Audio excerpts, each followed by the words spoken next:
আজকের ঘটনাটি আমার কাছে শেয়ার করেছেন আরাবি নামের একজন ভদ্র মহিলা। তার সাথে আমার কিভাবে পরিচয় বা কোন অবস্থায় আমি এই ঘটনাটি শুনেছিলাম সেসব ভূমিকায় আমি আজ যাচ্ছি না। ঘটনাটি আরাবি আন্টি আমাকে যেভাবে বলেছেন আমি ঠিক সেভাবেই আপনাদের সামনে তুলে ধরার চেষ্টা করছি এবং অনিচ্ছাকৃত ভুল ত্রুটির জন্য রাসেল ভাইও আপনাদের নিকট ক্ষমা প্রার্থনা করছি। দয়া করে আয়াতুল কুরসি পড়ে নিন এবং আল্লাহর নামে ঘটনাটার ভেতরে প্রবেশ করুন। বলছেন আরাবি আন্টি, আসসালামু আলাইকুম, আমার নাম আরাবি। আমি বর্তমানে ঢাকার বাসিন্দা। আমি পেশায় একজন সাংবাদিক ছিলাম এবং আপনাদের ভূত.com আমি খুব আনন্দ নিয়ে শুনি এবং উপভোগ করি। আজ আমি যে ঘটনাটি আপনাদের কাছে শেয়ার করতে যাচ্ছি সেটি আমার আত্মাকেও অন্তর থেকে যেন নাড়িয়ে দিয়েছিল। আমি একটা কথা বিশ্বাস করি যে একজন সাংবাদিক তার জীবনে অনেক বিপজ্জনক জিনিসই দেখে থাকেন, কিন্তু এই একটি ঘটনার পর আমার মানব জাতি বা মানবতার ওপর থেকে বিশ্বাসটাই যেন একটা ব্ল্যাক হোলের অতল গহ্বরে হারিয়ে গেছে। এটা আসলে 1994 সালের একটি ঘটনা। একদিন সকালে আমি বারান্দায় চেয়ারে হেলান দিয়ে যখন সংবাদপত্র পড়ছিলাম তখন আমার চোখ একটা ব্যাক পেজের বড় খবরে আটকে যায়। খবরটায় লেখা ছিল যে শিক্ষিত এবং বিত্তবান একজন গৃহিণী মহিলা তার নিজের ছোট শিশুকে জবাই করে মেরে ফেলেছে। এই খবরটা পড়ে আমার শরীরের লোমগুলো যেন শিউরে উঠেছিল। সেই মুহূর্তে আমি কৌতূহল নিয়ে যখন খবরটার বিস্তারিত পড়লাম তখন জানতে পারলাম যে ঢাকার কোনো এক এলাকার ধনী ও বিত্তবান একজন মহিলা তার নিজ সন্তানকে জবাই দিয়েছেন এবং জবাই করার পর বাচ্চাটাকে নিজের সন্তান হিসেবে মেনে নিতে অস্বীকৃতি জানিয়েছেন। তার বক্তব্য ছিল যে আমি আমার সন্তানকে মারিনি, বরং এক শয়তান জিন আমাকে এই কাজ করতে বাধ্য করেছে। আমি জার্নালিজমের ক্যারিয়ারে এমন অনেক ঘটনাই শুনেছিলাম যেখানে একজন মা তার সন্তানকে হত্যা করেছেন, কিন্তু যারা এই কাজ করতেন তাদের কোনো না কোনো একটা কারণ বা অজুহাত থাকতো এমন জঘন্য কাজ করার পেছনে। কিন্তু আমি খবরটা শুনে একেবারেই হতভম্ব হয়ে গেলাম। এই মহিলা নিজের সন্তানকে হত্যা করেছে, দোষ জিন জাতির উপর চাপিয়ে দিয়েছে। আমার মনে হচ্ছিল যে এই মহিলাটি হয়তো মানসিকভাবে অসুস্থ এবং নিজেকে বাঁচানোর জন্য সে এমন কথা বলছে। কিন্তু আমি কোনোভাবেই মানতে পারছিলাম না যে একজন মা এত নির্মম কিভাবে হতে পারে। আমি জানতাম মা হলেন এমন এক ব্যক্তি যিনি নিজের সন্তানের শরীরে একটি মশা মাছিও বসতে দেন না, আর উনি কিনা নিজের সন্তানের গলায় এমন নির্মমভাবে ছুরি চালিয়ে দিয়েছেন। আমার মনের ভেতরের সাংবাদিক সত্তা যেন জেগে উঠল এই খবর দেখার পর। আমি মনে মনে ভাবতে লাগলাম এই ঘটনার পেছনে অবশ্যই বড় কোনো কাহিনী আছে যা আমি জানার জন্য মরিয়া হয়ে গিয়েছিলাম। আমি আমার অফিসে গিয়ে আমার বসের সাথে কথা বলি এবং জানাই যে আমি এই মহিলার উপর একটি স্টোরি করতে চাই। আমার কথা শুনে আমার বস আমাকে অনুমতি দিলেন এবং আমি পরের দিনই সেই মহিলার সঙ্গে দেখা করতে জেলে গিয়েছিলাম। মহিলার সন্তানের হত্যা হয়েছে 2 সপ্তাহ পার হয়ে গেছে, কিন্তু যেহেতু তখনকার মিডিয়া এখনকার মিডিয়ার মতো এত ফাস্ট ছিল না, সেহেতু এই খবর সাংবাদিক প্যানেলের কাছে 2 সপ্তাহ পরে এসে পৌঁছায় এবং এরপরে এই খবরটা পত্রিকায় প্রকাশিত হয়। আমার অনুমতিপত্র নিয়ে জেলের ভেতরে গিয়ে যখন আমি মেয়েটাকে জেলের ভেতর দেখতে পাই তখন প্রথমে আমার সন্দেহ হতে লাগলো যে এই মেয়ে সেই হত্যাকারী। এটা কিভাবে সম্ভব? এটা হতেই পারে না। মেয়েটা দেখতে বেশ সুন্দর ও বেশ ছিমছাম, তাকে দেখেও যথেষ্ট শিক্ষিত মনে হচ্ছিল। এরপর যখন আমার সঙ্গে আসা পুলিশ কনস্টেবল বললেন এই সেই মেয়ে, ওনার কথা শুনে আমি অবাক হলেও এবার নিশ্চিত হলাম যে এটাই সেই মেয়ে। এরপর সেই পুলিশ সদস্য আমাকে বললেন, ম্যাম আপনি এখানে একটু অপেক্ষা করুন, আমি মেয়েটাকে নিয়ে আসছি। যেহেতু আমি ওপর মহল থেকে সুপারিশ করে এসেছিলাম সেহেতু জেলের ভেতর আমাকে একদম ভিআইপি ট্রিটমেন্ট দেওয়া হয়েছিল। কিছু সময় পর ওই পুলিশ সদস্য সেই মেয়েটাকে নিয়ে একাকী ঘরে চলে এলেন, যেখানে আমাকে আগে থেকেই বসিয়ে রেখেছিলেন। আমি মেয়েটার দিকে তাকিয়ে থেকে তাকে সালাম দিলাম। সে খুব সুন্দরভাবে আমার সালামের উত্তর দিল। আমি ওনাকে জিজ্ঞেস করলাম, আপু আপনার নাম কি? উনি আমার প্রশ্নের উত্তরে যা বললেন, ওনার নাম মায়া। মেয়েটার হাতে তখন হাত কড়ি ছিল। আমি সেই পুলিশ সদস্যকে বললাম, স্যার দয়া করে আপনি একটু বাইরে গিয়ে দাঁড়ান, আমি ওনার সঙ্গে একটু কথা বলতে চাই, একা। যখন সেই পুলিশ বাইরে চলে গেলেন তখন আমি মায়াকে আমার পরিচয় দিলাম এবং বললাম যে আমি তার উপর একটা স্টোরি করতে চাই। আমি ওনাকে প্রতিশ্রুতি দিলাম যে আমি ওনার কথাগুলো বিশ্বের সকলের কাছে পৌঁছে দেব। এরপর তিনি সেই ঘটনাগুলো যেভাবে বলেছিলেন আমি সেভাবেই আপনাদের শোনাতে চাই। বলছেন মায়া। আমার নাম মায়া। আমি 1989 সালে আমার মাস্টার্স কমপ্লিট করি এবং এরপর আমাকে বিবাহ বন্ধনে আবদ্ধ হতে হয় আমার খালার ছেলের সাথে। আমার শ্বশুর বাড়িতে আমরা 5 সদস্য ছিলাম, আমি, আমার স্বামী, শাশুড়ি এবং আমার স্বামীর বড় ভাই ও ওনার স্ত্রী অর্থাৎ আমার জেঠো এবং জেঠানি। আমার শ্বশুর অনেক আগে দুনিয়ার মায়া কাটিয়ে আল্লাহর দরবারে চলে গিয়েছিলেন। আমার বিয়ের 2-3 বছর খুব ভালো কেটেছিল। আমার জেঠানির বিয়ের বয়স তখন 6 থেকে 7 বছর হয়ে গিয়েছিল, কিন্তু তখনও তাদের কোনো সন্তান ছিল না। যেমন আগের দিনের শাশুড়িরা ছিলেন ছেলের বউয়ের বদনাম করা বা প্রতিটি কথাতেই খোঁচা দেওয়ার মতো জঘন্য কাজ করতেন, ঠিক তেমনই ছিলেন আমার শাশুড়ি আম্মাও। ওনার এই কাজটা আমারও খুব খারাপ লাগতো, কিন্তু কিছু করার ছিল না, কারণ তিনি বয়সে আমার চেয়ে বড় এবং মুরব্বী। তাই ইচ্ছে থাকা সত্ত্বেও আমার কিছু বলার ছিল না। বিয়ের পরে আমি আল্লাহর রহমতে অন্তঃসত্ত্বা হয়ে গেলাম পরের বছরেই, এবং আল্লাহর রহমতে খুব সুন্দরভাবে মা হওয়ার নিয়ামত লাভ করলাম। আমার মা হওয়ার পরপরই যেন আমার জ্যাঠানির ওপর আমার শাশুড়ির দেয়া চাপ বাড়তে লাগলো। আমি মানছি যে আমার জ্যাঠানি মন্দ মহিলা ছিলেন না, কিন্তু ওনার শাশুড়ি রোজকার খোঁটা আর অত্যাচার ওনার ভেতরটাকে যেন কলুষিত করে তুলেছিল। আমি মা হওয়ার পর আমার এমন মনে হলো যেন আমার জ্যাঠানি আর আগের মতো নেই। ওনার ভেতরে একটা মিষ্টি ভাব যেমন ছিল, আমি মা হওয়ার পর সেটা আর কোনো কিছুই অবশিষ্ট নেই। এগুলো আমি কেন বলছি জানেন? কারণ আমি মা হওয়ার আগে আমরা একসঙ্গে ঘুরতাম, শপিং করতাম, সবসময় বান্ধবীদের মতো কথা বলতাম, কিন্তু আমার মা হওয়ার পর উনি যেন নিজেকে ঘরবন্দি করে ফেললেন। আমার স্বামী ও জেঠো মাকে অনেকে বোঝানোর চেষ্টা করতেন যে মা, ভাবির সাথে এমন আচরণ করো না।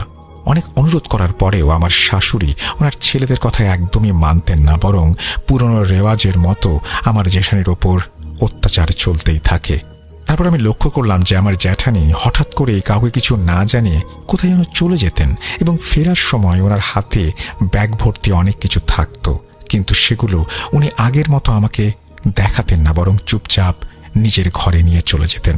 আল্লাহর দরবারে লাখো কোটি শুকরিয়া যে আমাদের আর্থিক অবস্থা যথেষ্ট পরিমাণে ভালোই ছিল। আমাদের বাড়িটা বেশ বড় ছিল, আর বাড়ির শেষ কোণে একটা ছোট কামরা বানানো ছিল। আমি তো কখনোই সেখানে যাইনি। আমি এটাই ভাবতাম যে সেই ছোট ঘরটি মনে হয় স্টোর রুম। আমি লক্ষ্য করতাম যে জ্যাঠানি যখনই আসতেন তখন উনি যে জিনিসগুলো ওনার সাথে করে নিয়ে আসতেন সেগুলো উনি শেষ কোণের ঘরে তালা দিয়ে রাখতেন।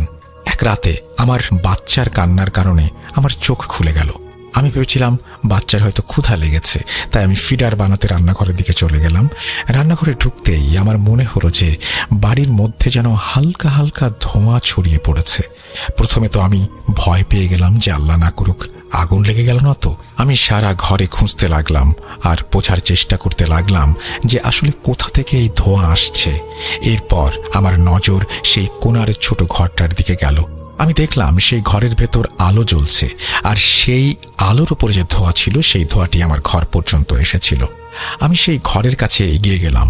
যখন আমি ঘরের কাছে গিয়ে ঘরের ভেতরে উঁকি দিলাম তখন দেখতে পেলাম যে ঘরের ভেতর আমার জ্যাঠানি চক দিয়ে গোল বৃত্ত বানিয়ে সেই বৃত্তের ভেতরে বসে আছেন।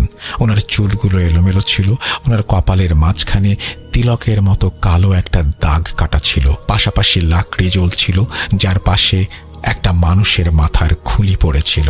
আমি এই দৃশ্য দেখে ভয়ে যেন জড়সড় হয়ে গেলাম।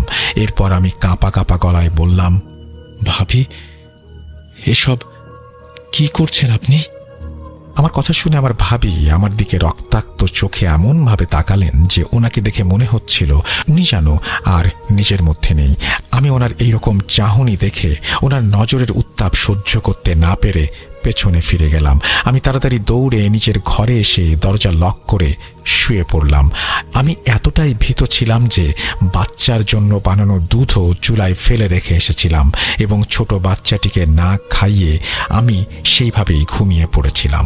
সকালে উঠে যখন ভাবির দিকে তাকালাম দেখলাম তিনি একেবারেই স্বাভাবিক ছিলেন, যেন কিছুই হয়নি। আমি ভেবেছিলাম যখন সবাই চলে যাবে তখন আমি ভাবির কাছে জানতে চাইব রাতে আসলে তিনি কি করছিলেন। এতটুকু তো আমি বুঝতে পেরেছিলাম যে উনি যা করছিলেন সেটা কোনোভাবেই ভালো কাজ হতে পারে না, কেননা আমি প্রায় সিনেমার নাটকে দেখেছি নারীরা আর পুরুষেরা এইভাবে গোল হয়ে ধ্যান করে আর এর মাধ্যমে কালো জাদু করা হয়। যখন আমার স্বামী এবং তার ভাই নিজেদের কাজে চলে গেলেন সকালবেলা, তখন আমি সুযোগ পেয়ে ভাবির কাছে জিজ্ঞাসা করলাম, ভাবি, রাতে আপনি কি করছিলেন? ভাবি তার শাশুড়ির ঘরের দিকে ইশারা করে বললেন, এই বুড়ি আমার জীবন নরক বানিয়ে দিয়েছে, আমি ওকে ছাড়ব না। আমি ভাবির কথা শুনে ওনাকে বললাম, ভাবি, এটা তো খুবই খারাপ কথা। উনি তো আমাদের মুরব্বী, আর বড়রা যদি আমাদের কিছু বলে থাকেন তবে আমাদের উচিত না ওনাদের কথার জের ধরে আমরা ওনাদের ক্ষতি করি। আমরা তো ছোট, আর ছোটদের কর্তব্য হলো বড়দের সম্মান করা। আমার ভাবির মুখে রাগের ছাপ। উনি আমাকে বললেন, মায়া, তুমি জানো না যে বাচ্চা না হওয়াটা আসলে কতটা কষ্টের। একে তো আমি নিজে এই কষ্টের মাঝে পড়ে আছি, তার উপর এই বুড়ি আমার এই জখমে নুন ছিটিয়ে আমাকে এই অবস্থায় এনে ফেলেছে যে আমি একে এখন আর ছাড়তে পারবো না। তারপর ভাবি বড় বড় চোখে রাগ নিয়ে আমাকে দেখে বললেন, মায়া, তোমার জন্য এটাই ভালো হবে যে তুমি এর মাঝে এসো না, আর কাউকে কিছু বলো না। আমি চুপ করে গেলাম, কারণ আমি সিনেমায় দেখেছি যে কালো জাদু আসলেই আছে, কিন্তু আমি এটা জানতাম না যে এর ফলাফল কতটা ভয়ানক হতে পারে। যাই হোক, কয়েকদিন পর আমার শাশুড়ি অভিযোগ করতে শুরু করলেন যে ওনাদের একা ঘরে ভয় লাগে এবং এমন মনে হয় যেন ওনার ঘরে উনি ছাড়া অন্য কেউ উপস্থিত আছে। আমার শাশুড়ির এই ভয় দিনের পর দিন বাড়তেই লাগলো। ওনার ভয়ের ব্যাপারটা এতদূর অবধি এলো যে আমার স্বামীর ভাইকে পালা করে প্রতিদিন ওনার মায়ের ঘরে ফ্লোরিং করে ঘুমাতে হতো। আমি বুঝতে পারছিলাম যে এটা আমার ভাবিরই কাজ এবং সে ভয় দেখিয়ে শাশুড়ির ওপরে বদলা নিচ্ছে। কিন্তু আমি জানতাম না যে আমার ভাবি প্রতিশোধের নেশাটায় এতটা উন্মত্ত হয়ে উঠবে। এরপর একদিন আমার শাশুড়িকে আমরা ওনার ঘরে মৃত অবস্থায় পাই। যদিও আমার শাশুড়ি যথেষ্ট বৃদ্ধা হয়ে গিয়েছিলেন এবং অনেকটা সময়েই অসুস্থ থাকতেন, সুতরাং ওনার মৃত্যুর খবরটা আসলে এতটা অস্বাভাবিকও ছিল না। কিন্তু অদ্ভুত ব্যাপার এই ছিল যে ওনার গলার হাড়টা ভাঙা অবস্থায় পাওয়া গিয়েছিল। আমার স্বামী আর তার ভাই বুঝতে পেরেছিলেন, কিন্তু তারপরও তারা আমার শাশুড়িকে হাসপাতালে নিয়ে গেলেন, যেখানে ডাক্তার নিশ্চিত করলেন যে ওনার গলার হাড় ভেঙে গেছে আর সেটাই আমার শাশুড়ির মৃত্যুর কারণ হয়েছিল। আমরা ওনাকে বাড়িতে এনে গোসল করালাম এবং পরিপূর্ণ ইসলামী রীতি অনুযায়ী ওনাকে দাফন করলাম।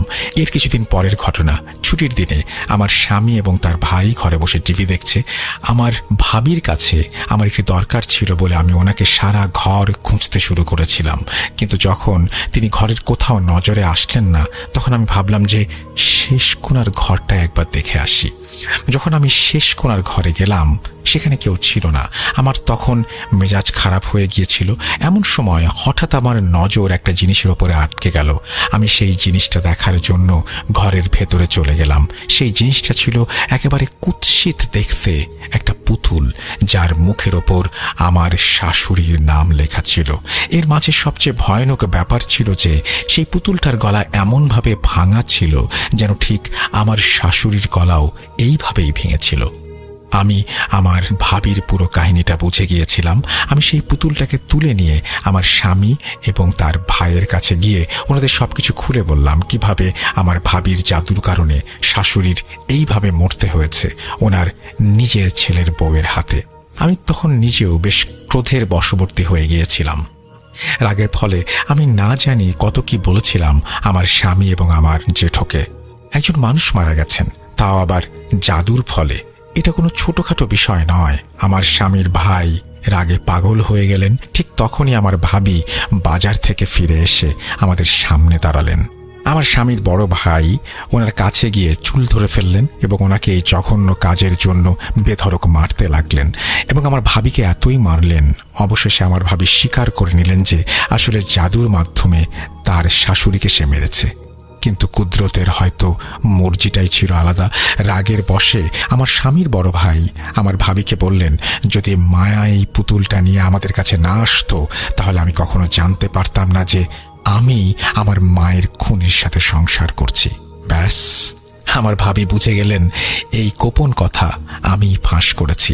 এরপর আমার স্বামীর বড় ভাই আমার ভাবিকে জায়গায় দাঁড়িয়ে তালাক দিলেন। তিনি বাড়ি থেকে বেরিয়ে এসে আমার মাথায় হাত বুলিয়ে আমাকে বললেন, তুমি আমার সংসার নষ্ট করে দিয়েছ মায়া, এখন আমি তোমার সংসার বরবাদ করব।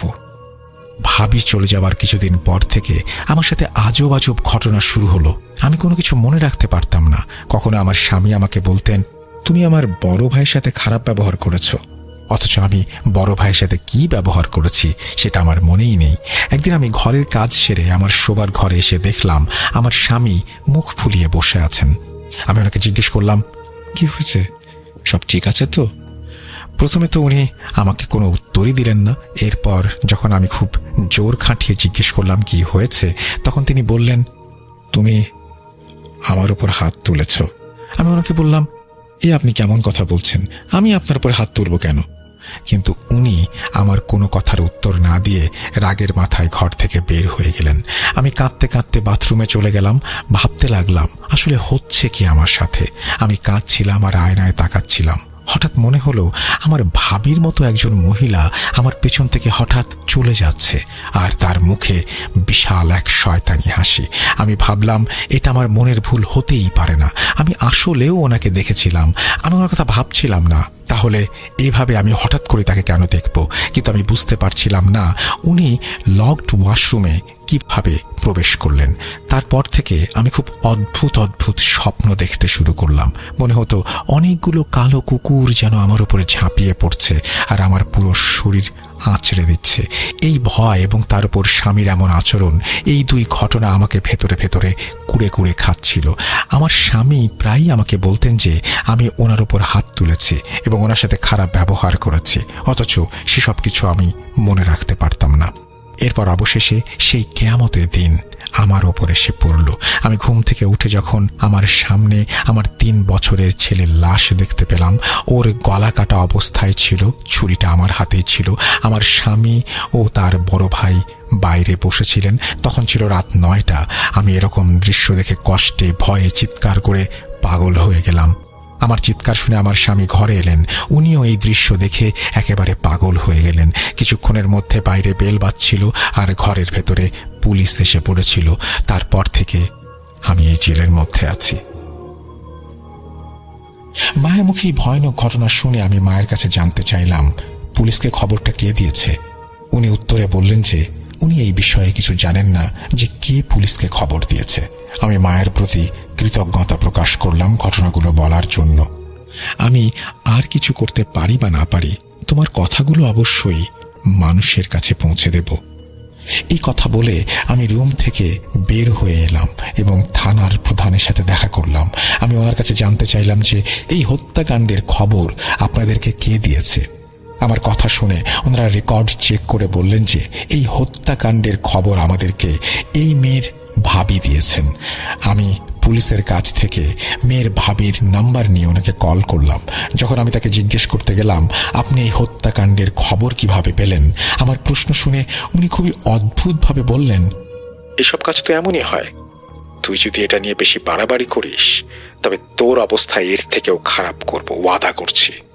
ওনার গলার আওয়াজে এতটা অহংকার আর জৌলুস ছিল যে আমার শরীর যেন কাঁপতে শুরু করলো। উনি আমাকে হুমকি দিচ্ছিলেন যে এই ঘটনার বিষয়ে যেন আমি কাউকে কোনো কিছু শেয়ার না করি, নয়তো আমার সাথে উনি এর থেকেও খারাপ কিছু করবেন।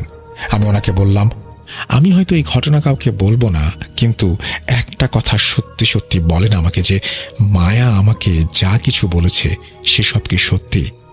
আমার কথা শুনে উনি খুবই মিষ্টি করে বললেন, মায়ার প্রতিটি কথাই সত্যি। ব্যাস, এরপর আমি আর সাহসী পেলাম না এই স্টোরিটা শেয়ার করার, কারণ মায়ের কাছ থেকে এসব ঘটনা শুনে আমি এতটাই ভয় পেয়ে গিয়েছিলাম যে আমি আমার আর বাচ্চাদের জীবনের ঝুঁকি নিতে একটুও রাজি ছিলাম না। মায়ের তো কয়েক মাস পরেই ফাঁসি হয়ে গিয়েছিল, আর আমি আমার সোর্সের কাছে শুনেছি যে মায়ের ভাবিও কয়েক বছর আগে মারা গেছেন। এই জন্যই আমি এই ঘটনাটি এখন শেয়ার করছি, কারণ যে ওয়াদা আমি মায়াকে করেছিলাম যে ওর জীবনের এই ঘটনা আমি দুনিয়ার কাছে তুলে ধরব, হয়তো তোমাদের এই প্ল্যাটফর্মের মাধ্যমে আমি এই ওয়াদা পূরণ করতে পারবো, যেন কিয়ামতের দিন আমি মায়ের সামনে গিয়ে দাঁড়াতে পারি। আল্লাহ হাফিজ। এই বলে আরাবি আন্টি ওনার ঘটনাটি শেষ করলেন। প্রিয় লিসেনার, আজকের ঘটনা আপনাদের কেমন মনে হয়েছে? আজ হয়তো কালো জাদু জয়ী হয়েছে, কিন্তু আমি হলফ করে বলতে পারি আল্লাহর বিচার অনিবার্য। আজকের ঘটনার পর হয়তো মনে হতে পারে অশুভ শক্তি জিতেছে, মনে হতে পারে যে অন্যায় শক্তিশালী আর সত্য সবসময় পরাজিত হয়। কিন্তু মনে রাখবেন, এই দুনিয়া হলো একটি পরীক্ষা ক্ষেত্র, আর এই পরীক্ষার বিচারক একমাত্র আল্লাহ। আমরা যা দেখছি তা শুধু সাময়িক, কিন্তু আল্লাহর বিচার চিরন্তন, ন্যায়সঙ্গত, নির্ভুল। কালো জাদুর শয়তানি শক্তি আর অশুভ কার্যকলাপ দুনিয়াতে কিছু সময়ের জন্য মানুষকে বিজয়ী করে, কিন্তু চিরকালের জন্য নয়। এই পৃথিবীতে অনেক অপরাধী, অন্যায়কারী আর শয়তানের অনুসারী সাময়িকভাবে সফল হয়, কিন্তু তাদের শেষ পরিণতি নির্ধারণ করেন আল্লাহ নিজে। তিনি সময় দেন, সুযোগ দেন, কিন্তু অবিচার করেন না। নাম ফারহান, তারপরে মোবাইল নাম্বার এবং ঠিকানা। তারপরে তিনি লিখছেন, আসসালামু আলাইকুম রাসেল ভাই, আশা করছি ভালোর দলে আছেন। আমিও ভালো আছি। আমার নাম ফারহান। আমি এবছর অনার্স ফার্স্ট ইয়ারে ভর্তি হব। আমি ছোটবেলা থেকেই আপনার শোয়ের একজন নিয়মিত শ্রোতা। আমি অনেক দিন ধরেই ভাবছি যে আমি আমার মামা বাড়ির একটি ঘটনা আপনাদের কাছে শেয়ার করব। ঘটনাটি আমার মামার বাড়ির বিল্ডিংয়ে 2007 সালে ঘটা। এই কাহিনী বা ঘটনাটা আমার নানু এবং আমার মামার কাছ থেকে শোনা। এই কাহিনী যার সাথে ঘটেছে তারা এখন আর সেখানে থাকেন না, কিন্তু এই ঘটনাটি সেই অঞ্চলের একটি অত্যন্ত আলোচিত ঘটনা। অনুরোধ রইল যে আপনি এই ঘটনাটি ভূত.com-এর সকল শ্রোতাদের সাথে শেয়ার করবেন। বেশি কথা না বাড়িয়ে আমি ঘটনায় চলে যাচ্ছি। আমার মামা বাড়ি বরিশাল জেলার কোনো একটি উপজেলার একটি মফস্বলে অবস্থিত। অঞ্চলটির নাম, যার সাথে ঘটেছে তার আসল নাম কিছুই আমি বলতে পারবো না, কিন্তু ঘটনার সাবলীলতার খাতিরে ঘটনাটি যার সাথে ঘটেছে তাকে আমরা মোশাররফ নামে ডাকবো। আমার মামারা যে বাড়িতে থাকেন তা অনেক আগের একটি বিল্ডিং। তারা এই বাসা ভাড়া নেন। বিল্ডিংটি এখনকার একজন বেশ ধনী লোকের। এখানে আশেপাশে ওরকম দালান কোঠা নেই। আমার মামারা এই বিল্ডিংয়ের 3 তলায় 10-12 বছর ধরে থাকেন।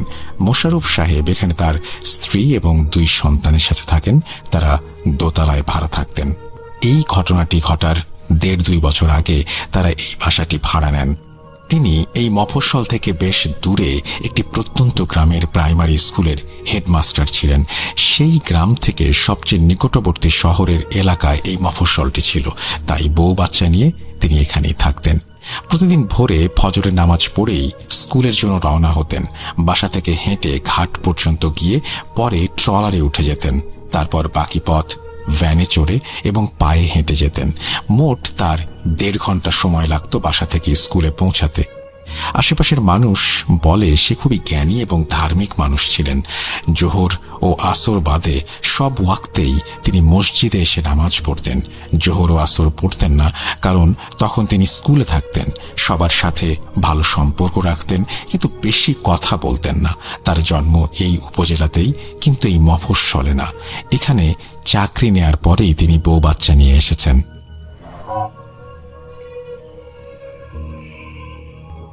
2007 সালের শীতকালে কোনো একদিন এই ঘটনাটি ঘটে। সেদিন তার স্কুলের একজন স্যার বেশ অসুস্থ ছিলেন।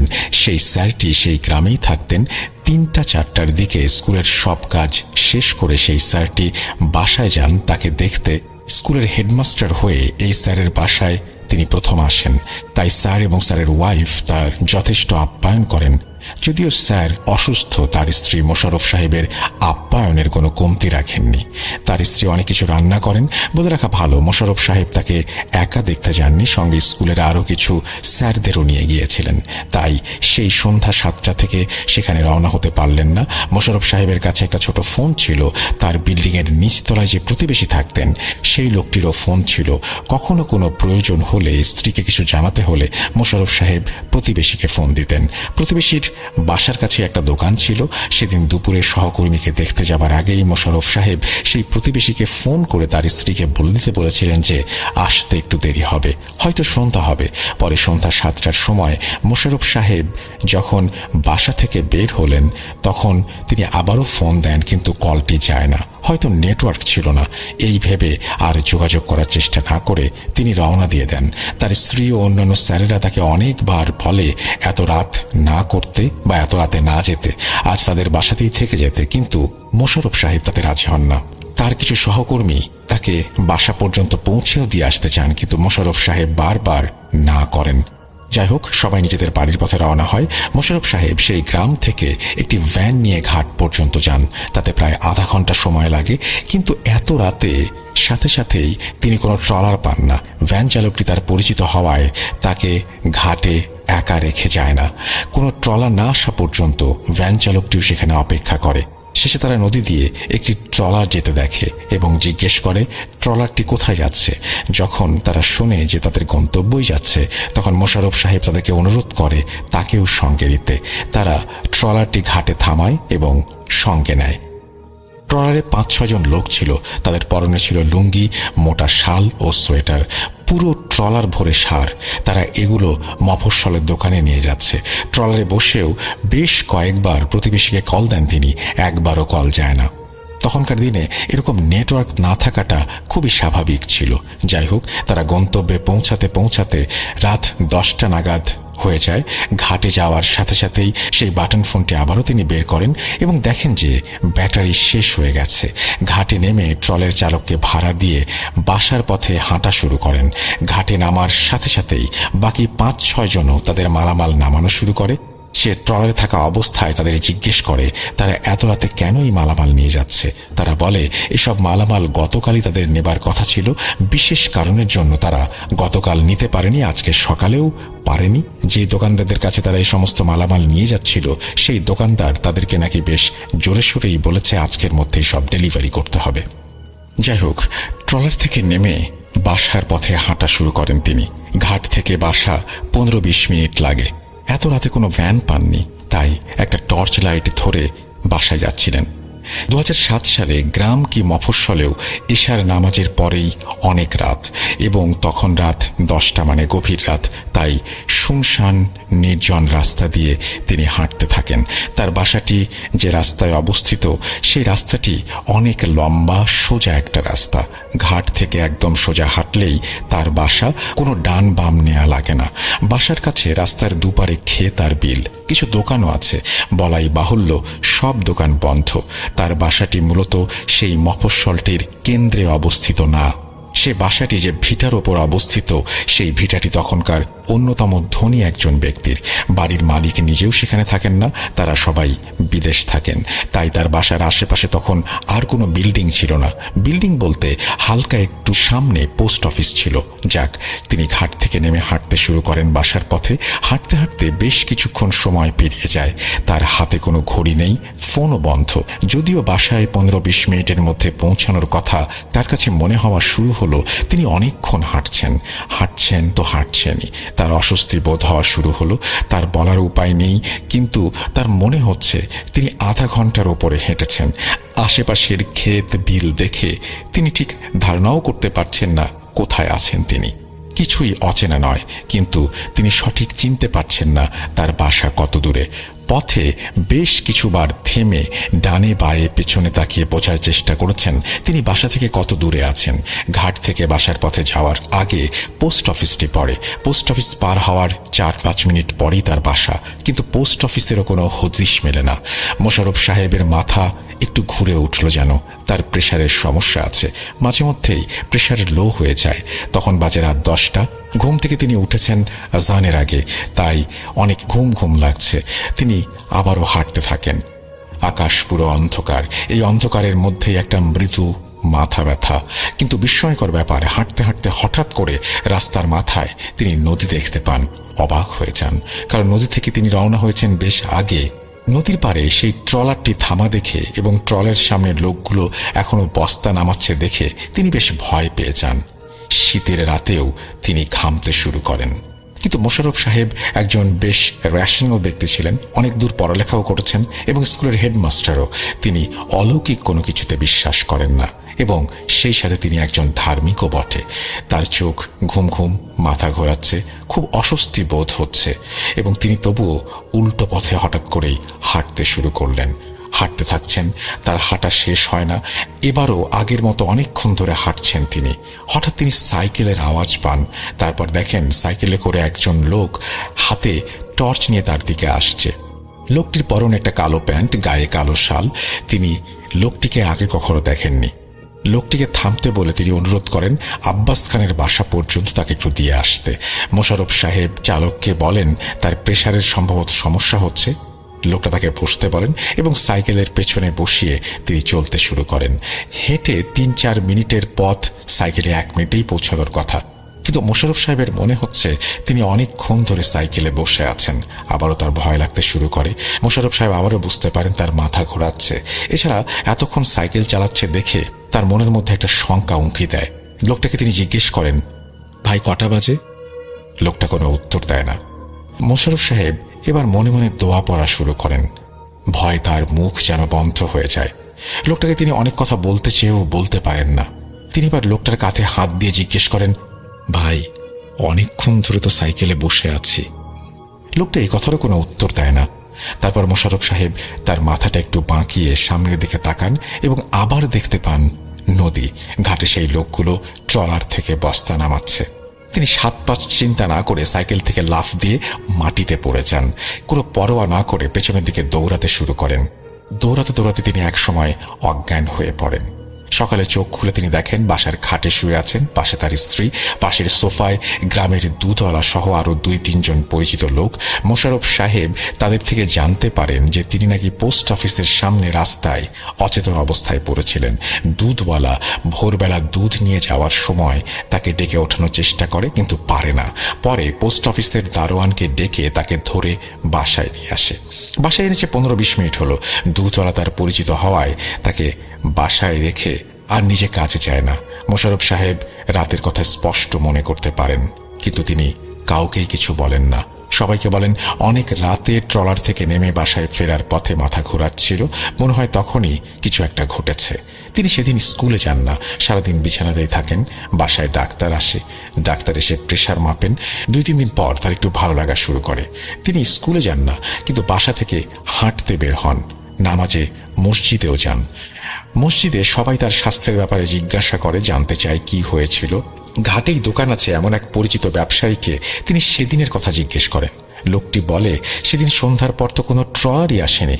মোশাররফ সাহেব বলেন ট্রলারে বস্তায় ভরে সার নিয়ে এসেছিল, কিন্তু সে দোকানদার বলে যে সেদিন রাতে কোনো ট্রলার আসার কথাই না। তাদের শহরটিতে তখন সারের দোকান মাত্র 2টি এবং 2টি দোকানের মালিকের সাথেই তিনি পরিচিত। তাই তিনি মোটামুটি নিশ্চিতভাবেই বলেন কোনো ট্রলার সেদিন আসেনি। মোশাররফ সাহেব এমনিতেই রাতের কথা ভাবতে নারাজ ছিলেন, তাই আর কথা বাড়াননি। তিনি বাসায় ফিরে আসেন। এশার নামাজ পড়তেও তিনি মসজিদে যান। নামাজ শেষ করে মসজিদের পাশেই পরিচিত কিছু লোকের সাথে একটি চায়ের দোকানে বসে কিছুক্ষণ সময় কাটান এবং দোকান বন্ধ করার সময় সবাই যে যার বাসার দিকে রওনা দেয়। তারপর তিনি সেই লম্বা রাস্তা ধরেই বাসায় ফিরছিলেন। রাত তখন 8টার মতো বাজে। বাসার পথে হাঁটতে হাঁটতে তিনি সেই পোস্ট অফিসটার সামনে একটি সাইকেল নিয়ে একজন লোককে দাঁড়িয়ে থাকতে দেখেন। লোকটির পরনে একটি লুঙ্গি ও গায়ের শার্ট, শার্টের উপরে মোটা একটা সোয়েটার পরা। সেদিন রাতের বেলা যে রকমের শীত, সেই হিসেবে তার পরনে কাপড় খুব অল্প। বলা ভালো সাইকেলের সাথে দাঁড়িয়ে থাকা লোকটা ওই দিনের লোক নয়, ইনি অন্য একজন লোক এবং তাকেও মোশাররফ সাহেব আগে কখনো দেখেননি। মোশাররফ সাহেব তার সামনে দিয়ে যাওয়ার সময় লোকটি তাকে ডাকে এবং মোশাররফ সাহেবকে একটি নির্দিষ্ট ঠিকানা কোথায় তা জিজ্ঞেস করে। মোশাররফ সাহেব তাকে কোন দিকে যাবেন বুঝিয়ে দেন, কিন্তু লোকটা বলে তিনি এখানকার নন। তিনি অনেক দূর থেকে এসেছেন একটা কাগজের সাইন নিতে, যাবেন এই ঠিকানায়। তার দিনের বেলায় আসার কথা ছিল, কিন্তু অন্য কাজের জন্য দেরি হয়ে যায়। রাতের বেলা তিনি পথ চিনবেন না বলে মোশাররফ সাহেবকে অনুরোধ করেন ঠিকানায় পৌঁছে দিতে। যে ঠিকানায় যাবেন সেই জায়গাটি পোস্ট অফিস থেকে সাইকেলে মাত্র 10-15 মিনিট দূরে। মোশাররফ সাহেব উদার স্বভাবের মানুষ। তিনি সাইকেল চালকটির প্রস্তাবে সম্মতি জানালেন। সাইকেল চালক তাকে ধন্যবাদ দেন এবং সাইকেল চালকটি বলেন কাগজ নিয়ে আবারও ফেরত যেতে হবে এবং যাওয়ার পথে তিনি মোশাররফ সাহেবকে তার বাসায় নামিয়ে দেবেন। মোশাররফ সাহেব তার সাইকেলের পেছনে বসেন এবং যে বাড়িতে লোকটি যায় সেই বাড়িতে একজন বড় ডিলার থাকেন। তিনি তাদের মফস্বলের দোকানপাটে শহর থেকে প্রায়ই সবকিছু আমদানি করে বিক্রি করেন। নামে পরিচিত থাকলেও তাদের কখনো নিজেদের মধ্যে কথা হয়নি, তাই তিনি সাইকেল চালকের সাথে আর সেই বাসায় যাননি। তিনি বাইরেই অপেক্ষা করছিলেন। লোকটা বাড়ির ভেতরে যায়। বাড়িটি উঠান সহ একটি একতলা বাড়ি, কিন্তু খুব আজব ব্যাপার যে সেই বাড়িতে যাওয়ার পর বাড়িতে কোনো আলো জ্বলতে দেখেননি তিনি। মোশাররফ সাহেব ভাবেন হয়তো ইলেকট্রিসিটি নেই। তিনি সাইকেলের সাথে বাইরে 5 মিনিটের মতো দাঁড়িয়ে থাকেন। তারপরে লোকটি ফেরত আসে। লোকটি এসে বলেন তার কাজ শেষ হয়ে গেছে এবং তারা এখন ফেরত যেতে পারে, এবং লোকটি আবারও মোশাররফ সাহেবকে অপেক্ষা করার জন্য ধন্যবাদ জানান। কিন্তু লোকটি ফিরে তাকে খুবই উদ্ভট একটা প্রশ্ন করেন। জিজ্ঞেস করেন মোশাররফ সাহেব কি সাইকেল চালাতে পারেন? মোশাররফ সাহেব হ্যাঁ বলেন এবং তারপর আরও একটা উদ্ভট কথা বলেন। তিনি মোশাররফ সাহেবকে অনুরোধ করেন যে তিনি যেন বাসা পর্যন্ত একটু সাইকেলটা চালান এবং তিনি পেছনের সিটে বসতে চান। তিনি বলেন অনেক দূর থেকে প্রায় 1 ঘন্টা সাইকেল চালিয়ে এসেছেন, অনেক ক্লান্ত লাগছে। মোশাররফ সাহেব এমন উদ্ভট প্রস্তাবে আরও বিচলিত হন, কিন্তু কিছু বলতে পারেন না। তারপর লোকটিকে পেছনে বসিয়ে মোশাররফ সাহেব নিজেই সাইকেলটা চালানো শুরু করেন। কিন্তু এবার সাইকেলটা চলতেই থাকে। তার কাছে মনে হয় 10-15 মিনিটের বেশি হয়ে গেছে সাইকেলে ওঠার পর, কিন্তু তিনি আবারও বাড়ি খুঁজে পাচ্ছেন না। তার আবারও মাথা ঘোরাচ্ছে। সেই লোকটার সাথে কথা বলতে অনেক ভয় লাগছে এবং লোকটা নিজে থেকেও কিছু বলছে না। সাইকেলের গতি বেড়েই যাচ্ছে। সে লোকটিকে জিজ্ঞেস করে ভাই কয়টা বাজে? লোকটা কোনো উত্তর দেয় না। এতে মোশাররফ সাহেব আরও ভয় পান। তার হাত পা কাঁপা শুরু করে। এবার এক সময় রাগ হয়েই মোশাররফ সাহেব চিৎকার করে জিজ্ঞেস করেন আপনি কি শুনতে পাচ্ছেন না? চুপ করে আছেন কেন? এবার কোনো উত্তর না পেয়ে মোশাররফ সাহেব সাইকেলটা থামান এবং পিছনে ঘুরে দেখেন যে লোকটি সেই আগের জায়গাতেই বসে আছে, কিন্তু শার্টের কলারের ওপরে তার কোনো মাথা নেই। মোশাররফ সাহেব ভয়ে সাইকেল ছেড়ে দৌড়াতে থাকেন। চিৎকার দিয়ে আয়তুল কুরসি পড়তে থাকেন। দৌড়াতে দেখেন তার সামনে নদীর ঘাটে আগের দিনের লোকগুলো দাঁড়িয়ে আছে। পাশে আগের দিনের শাল পরা সেই সাইকেল চালকও সাইকেল নিয়ে দাঁড়িয়ে আছে এবং সে এতক্ষণ যার সাথে ছিল সেই লোকটিও সাইকেল নিয়ে দাঁড়িয়ে আছে। তিনি চোখ খুলে দেখতে পান তিনি একটা হাসপাতালের বিছানায় শুয়ে আছেন। পাশে তার স্ত্রী, 2 সন্তান, এছাড়াও পাড়া প্রতিবেশীরাও রয়েছে। তিনি জ্ঞান ফিরতেই সবাইকে গত রাতের কথা বলেন এবং সেই সাথে আগের রাতের কথাটিও বলেন। সেদিন দুপুরবেলা তার পরিচিত আরও অনেকেই তাকে দেখতে আসে। তাদের মসজিদের ইমাম সাহেবও আসেন। ইমাম সাহেব তার ভালোই পরিচিত। সব শুনে একজন বলেন যে গত রাতে যে ডিলারের বাসায় তিনি গিয়েছিলেন তিনি 1 সপ্তাহ ধরে ঢাকায় আছেন। তখন তাদের মধ্যে একজন মুরব্বী যার নিজের একটি চালের দোকান আছে, তিনি বলেন সেদিন থেকে 14-15 বছর আগে একবার গভীর রাতে একটা ট্রলারে এভাবে অনেক বস্তা সার নিয়ে কয়েকজন এসেছিল। ট্রলারে সাইকেল সহ একজন পোস্ট অফিসের ডাকবাহকও ছিল। সকালবেলা নাকি সেই ট্রলারকে ঘাটের থেকে বেশ কিছু দূরে নদীতে দেখা যায়। সবাই নৌকা নিয়ে সেই ট্রলারের কাছে গিয়ে দেখে ট্রলারে প্রায় 8-9 জনের মরদেহ এবং তাদের কারো মাথা নেই এবং ট্রলারে কোনো বস্তাও নেই। যদিও তারা জানে যে সেই ট্রলারে ওদের সার নিয়ে আসার কথা। পোস্ট অফিসের ডাকবাহকটিও এখানকার স্থানীয় নয়, সে পাশের উপজেলার। পুলিশ অনেক তদন্ত করে কিন্তু কোনোভাবেই জানতে পারে না আসল ঘটনা কি। হয়তো অলৌকিক কিছু ঘটেছিল এবং সেই কারণেই তার রহস্য এখনো জানা যায়নি। যাই হোক, শ্বশুর বাড়ি থেকে তার শ্যালকরা তাকে দেখতে এসেছিল। তিনি তার স্ত্রীকে নিয়ে শ্বশুর বাড়ি চলে যান। শ্বশুর বাড়ি থেকেই তিনি স্কুলে চিঠি লেখেন এবং ট্রান্সফার নেন। পরে নাকি তিনি বরিশাল জেলা শহর ছেড়েই চলে যান। এরপর আর কখনোই মোশাররফ সাহেব সেখানে ফেরত আসেননি। বরিশালে সেই মফস্বলে আমার মামা বাড়িতে প্রায়ই যাওয়া হয়। এখনও এখানকার সবাই ঘটনাটি নিয়ে কথা বলে।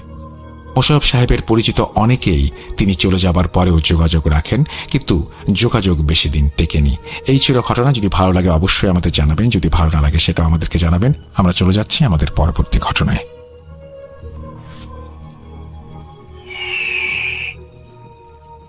আসসালামু আলাইকুম রাসেল ভাই, আমি মাহফুজ আবির বলছি নারায়ণগঞ্জ থেকে। আমি আবারও চলে আসছি অন্য আরেকটি গল্প নিয়ে। গল্প না, অ্যাকচুয়ালি আমার জীবনে ঘটে যাওয়া ঘটনা। তো মূলত এই ঘটনাটি আমার ছোটবেলার একটা ঘটনা। তো তখন আমি গ্রামে থাকতাম। গ্রাম বলতে কুমিল্লা কুমিল্লার কোনো এক গ্রামে আমার বাড়ি। তো আমি আসলে সঙ্গত কারণে নামটি বলতে চাচ্ছি না। তো গ্রামে তখন বেশি একটা কারেন্ট থাকতো না বললেই চলে আর কি। তো সন্ধ্যার পরে বিশেষ করে মাগরিবের পরে প্রায় 8টা 9টা পর্যন্ত কারেন্ট থাকতো না, লোডশেডিং হইতো খুব বেশি। তো তখনকার সময় মূলত গ্রামগঞ্জের সব বাড়িতেই আপনার কেরোসিন তেলের যে কুপিগুলা কিংবা হারিকেন ব্যবহার হইতো আর কি। তো আমরা মূলত কেরোসিন তেলের কুপি ব্যবহার করতাম। তো আমার মা খেয়াল করলো যে বিকালবেলায় খেয়াল করলো যে আসলে কেরোসিন তেল ফুরাই গেছে, মানে কেরোসিন তেল আর নাই বোতলে। তো আমারে বললো যে বাবা তুই বাজার থেকে গিয়ে নিয়ে আস। তো বাজার মূলত বাজারে আড়ং বলতো আর কি। তো আড়ং ছিল মূলত প্রায় 1 কিলোমিটার প্লাস, 1 কিলোমিটার 1.5 কিলোমিটার হবে আর কি আমার বাড়ি থেকে। তো মূলত অনেকটা দূরেই ছিল।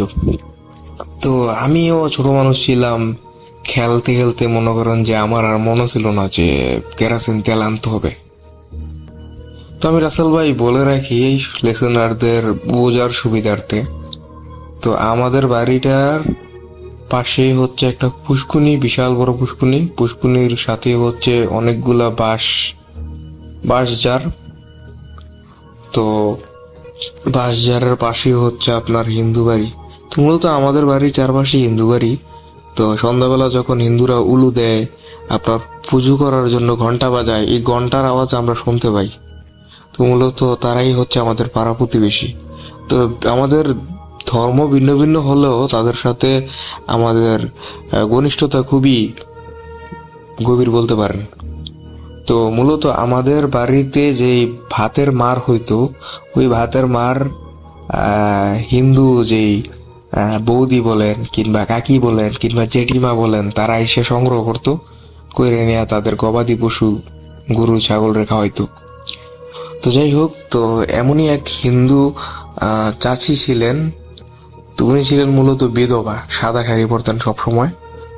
তো উনি আসতেন, সন্ধ্যাবেলাও আসতেন, দুপুরবেলাও আসতেন, সকালবেলাও আসতেন। আইসা আমার মায়ে যে ভাত রান্না করতো ওই ভাতের মাঠটা আইসা নিয়ে যেতেন তার গবাদি পশুর জন্য আর কি। তো মানে অ্যাকচুয়ালি ওনার আসার কোনো টাইম টেবিল ছিল না আর কি। তো রাসেল ভাই আমি আরেকটা কথা বলে রাখি, তো আমাদের বাড়ির আশেপাশে ছিল আপনার বাঁশঝাড়ের সাথে সাথে প্রচুর পানের বর। মানে পানের বর হয়তো অনেকে চিনবে না, পানের বর আসলে কি, মানে পানের ক্ষেত আর কি। মানে পান চাষ উপযোগী করার জন্য যেই জমি তৈরি করা হয় বাঁশ বা বিভিন্ন রকম বেড়া মাচা দিয়া, ওইটারে পানের বর বলে আর কি। তো যে সবাই চিনবে না, তো যারা গ্রামে গঞ্জের মানুষ আছেন তারা হয়তো বা চেনার কথাই। তো চারপাশে মনে করেন যে পানের বর আছে। তো মূলত এই পানের বরগুলাই হচ্ছে ওই হিন্দু মানুষজনের আর কি, সনাতনী ধর্মের মানুষের। তো মূলত এই হিন্দুদের পানের বরের ভেতরে এক ধরনের একটা মরিচ গাছ হয়, মানে ওই পানের খেতেই মরিচ গাছটা হয় আর কি পানের বরের ভিতরে। তো ওই মরিচটা আসলে অনেকটা দেখতে সাদা সাদা, অনেক ভালো লাগে আর কি, দেখতে সুন্দর লাগে, ফুলের মতো কিংবা অনেক ঝাল মজাদার এমন টাইপের। তো আমার ছোটবেলা থেকেই বাসার মানে বিশেষ করে আমার ঘরের সামনে গাঁদা ফুলের চারা, তারপর মরিচ গাছ, মানে এই টাইপের ব্যাপারগুলো আমার কাছে খুব ভালো লাগতো আর কি। এগুলো আমি রোপণ করতাম কিংবা পরিচর্যা করতাম। যখন খুব ছোট ছিলাম, আমার বয়স ছিল মনে করেন যে 8 বছর 9 বছর কিংবা 10 বছর এমন টাইপের আর কি। তো তো মূলত আমি ওই চাচির কাছে চাইছিলাম, যে চাচিটা আসলে মানে আমাদের বাসায় এসে ভাতের মার নিয়ে যাইতো আমার মায়ের রান্না করলে তার গবাদি পশুর জন্য। তো মূলত আমি ছোটবেলায় একটু লাজুক ছিলাম। তো আমি আমার মার কাছে বলছিলাম যে আম্মা তুমি চাচিরে বললো আমারে একটু মরিচের চারা দেওয়ার লাগে, তা আমি আমার দরজায় একনা লাগাবো। তো এমন অনেকটা আঞ্চলিক ভাষায় আমি এভাবে বলছিলাম। তখন আমার মা বলছিল যে আমার ওই চাচি, হিন্দু চাচিরে নাকি বলছে যে উনি নাকি বলছে যে বড় যদি যায় তাহলে আমার জন্য মরিচের চারা আনবে, আমি যেন রোপণ করতে পারি, পরিচর্যা করতে পারি, বা এক কথায় উনি যদি সময় পায় তাহলে আমার কয়েকটা চারা দিবেন আর কি, এমন কিছু একটা বুঝাইছে। আমি তো এতটুকুই আশ্বস্ত যে চাচি বলছে যে আমার মরিচ গাছের চারা দিবে, আমি রোপণ করবো। তো এখন তো আর লজ্জা নাই, কারণ আম্মু বলে দিছে, আমি তো আর চাচির কাছে কোনো কিছু চাইতে আর শরম পাবো না কিংবা লজ্জা পাবো না। তো তা আমি আশায় বসে রয়েছি যে চাচিরে দেখলেই ছোট মানুষ আমি বলবো যে চাচি আমার চারাগুলা দিবেন না আপনি না বলছেন আম্মার লোকে দিবেন। তো রাসেল ভাই এগুলা আরো 2-1 দিন আগের কথা। তো এখন আসি আসল ঘটনায়। তো মূলত আমি কেরাসিন তেলের বোতল নিয়ে মানে কন্টিন নিয়ে আমি গেছি বাজারে মানে আড়ঙে। তো ওই জায়গাতে গিয়ে মনে করেন যে কেরাসিন তেল আনলাম। আমাদের নিয়মিত দোকান আছে, বাকির দোকান কিংবা পরিচিত দোকান যাই বলেন। তো তেল নিয়ে মনে করেন যে বিভিন্ন রকম বাঁশ জার ধান খেতের মাঝখান দিয়ে মনে করেন যে মানে বিভিন্ন মানুষের বাড়ির আঙিনা দিয়ে আসতেছিলাম, গ্রামগঞ্জে যেমন হয়। তো হঠাৎ দূর থেকে মানে আমাদের একটা ডোবার বার আছে, মানে ডোবা বলতে পরিত্যক্ত পুষ্কুনি আর কি। এর একটা রাস্তা গেছে, তো এর একটু সামনে মনে করেন যে 3 রাস্তার মোড়ে একটা মোটা অনেক আগের পুরানো একটা আম গাছ। প্রায় আমি শুনছি যে আমার বাপদাদারও যখন ছোট ছিল তখন অনেকই আম গাছটা ছিল আর কি। যাই হোক, তো দূর থেকে আমি দেখতেছি যে সাদা শাড়ি পরা একটা মহিলা আজান দিতেছে, কিন্তু তখন ঠিক আজান দিতেছে মাগরিবের। অনেকটা মনে করেন যে আম গাছটার দিকেই অনেক তাড়াতাড়ি হাইটটা চলে যাইতেছে। তো মজার ব্যাপার হলো কি, তা ওই যে আমার হিন্দু চাচিটা, তো ওই চাচির বাসাও কিন্তু ওই দিকেই, মানে বাড়ি ওই দিকেই। তো আমি ভাবলাম হয়তো বা ওই চাচি আমার। তো আমি ওই চাচির নাম ধরে ডাকতেছি, ও চাচি আপনারা কইছিলেন আমার একটু মরিচ গাছ দিবেন, আমাদের কইছিল আপনি বলে দিবেন, আর আপনি কি চাচি আমার দিবেননি? তা আমি ওনার পিছিয়ে পিছিয়ে এটা বলতেছি, আমি ছোট মানুষ ছিলাম, এটা বললে ওনার পিছিয়ে পিছিয়ে আমি যাইতেছি, একই কথা বারবার বলতেছি, চাচি আপনারা বলছিলেন দিবেন দিবেন। তো মজার ব্যাপার হলো গীতা, মানে ওই চাচির মতো যে অবয়বটা, তো উনি আসলে খুবই বিরক্ত বোধ হইতেছিল যে আমি ওনার এভাবে ডাকতেছি পিছু থেকে, যেটা আমি পরে বুঝতে পারছি আর কি, এখন বড় হইয়া। তো উনি আসলে অনেক তাড়াতাড়ি চলে যেতেছে, আজান দিতেছে, আজানের শব্দ হইতেছে আল্লাহু আকবার। তো এরকম আর কি ধ্বনিগুলো আজানের হইতেছে, আর উনি অনেক তাড়াতাড়ি হাঁটতেছে। তা আমিও পিছিয়ে পিছিয়ে ছোট বাচ্চার মতো, ছোট বাচ্চারা যেমন এক কোনো কিছু বায়না করলে কোনো কিছু আবদার করলে পিছিয়ে পিছিয়ে খুব যায়, এমনি যাইতাছি। তো হঠাৎ করে আমি এক সময় দেখলাম কি উনি আম গাছটার পেছনে গেল, তো আর উনি নাই, উনি আর নাই নাই নাই।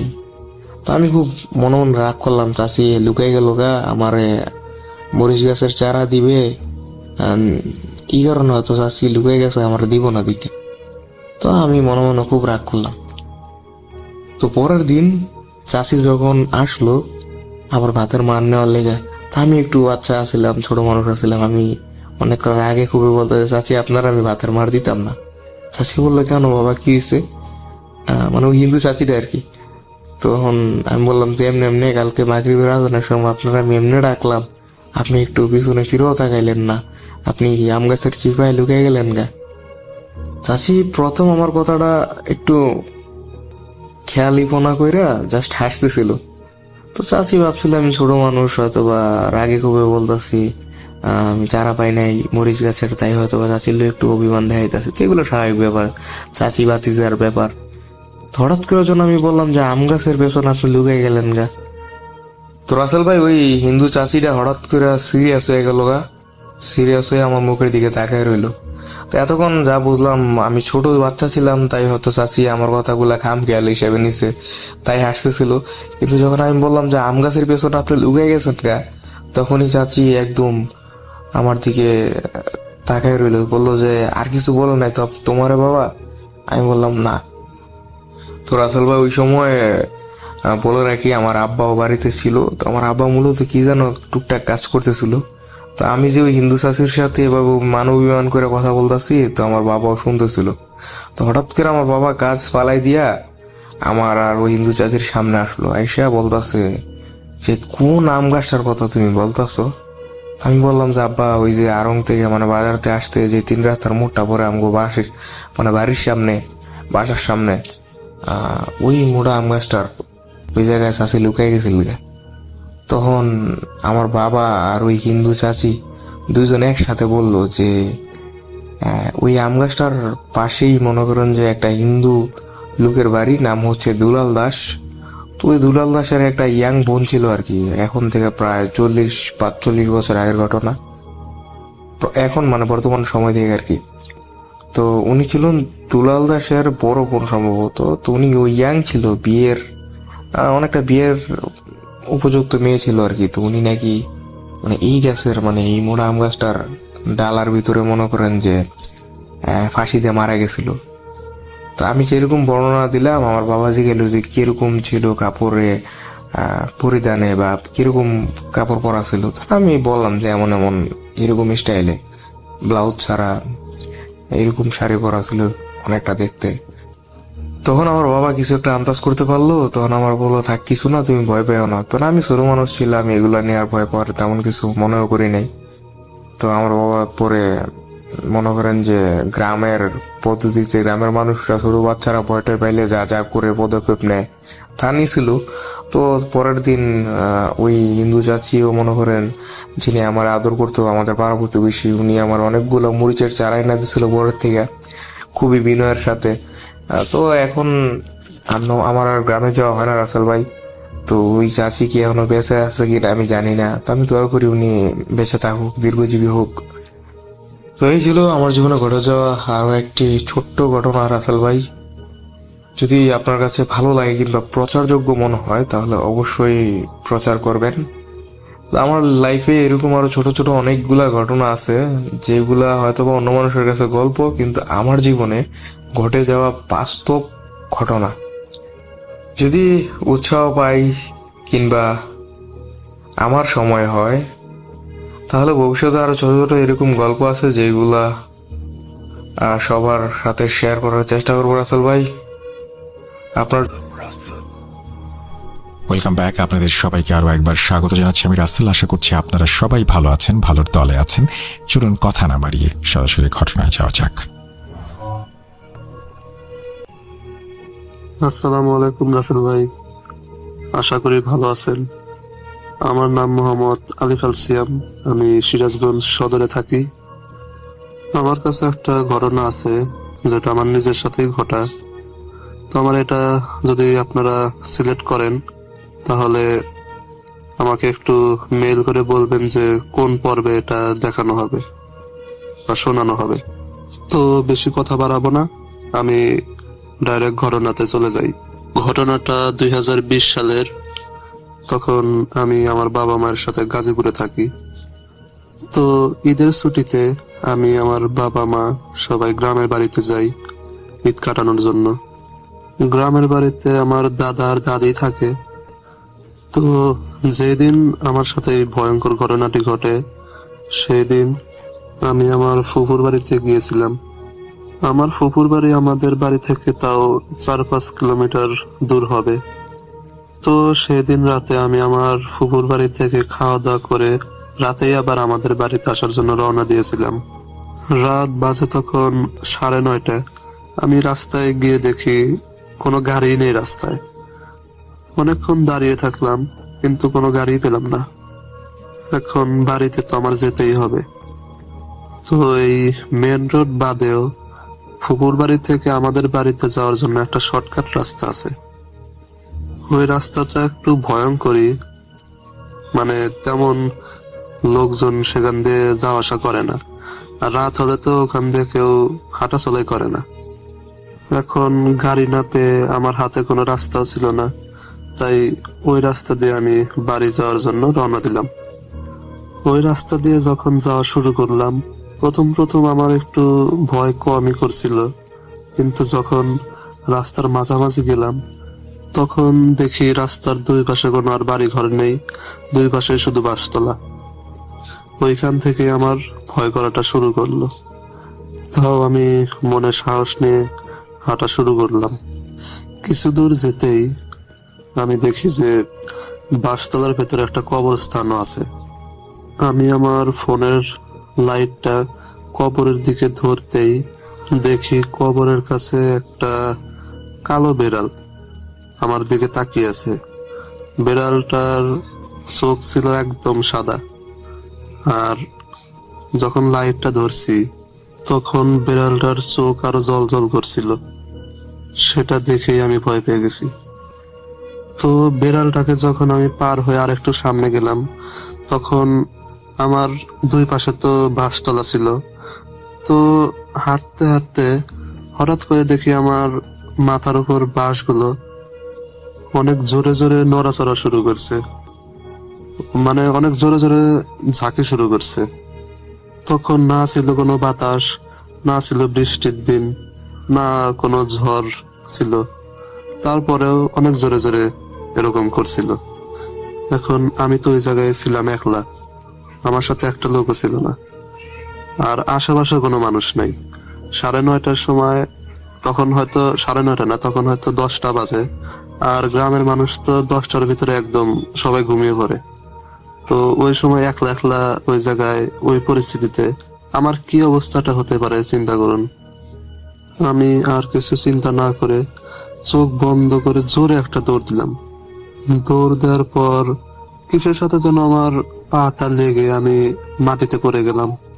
মাটিতে পড়ার পর আমার হাত থেকে আমার ফোনটাও রাস্তার একপাশে পড়ে গেল।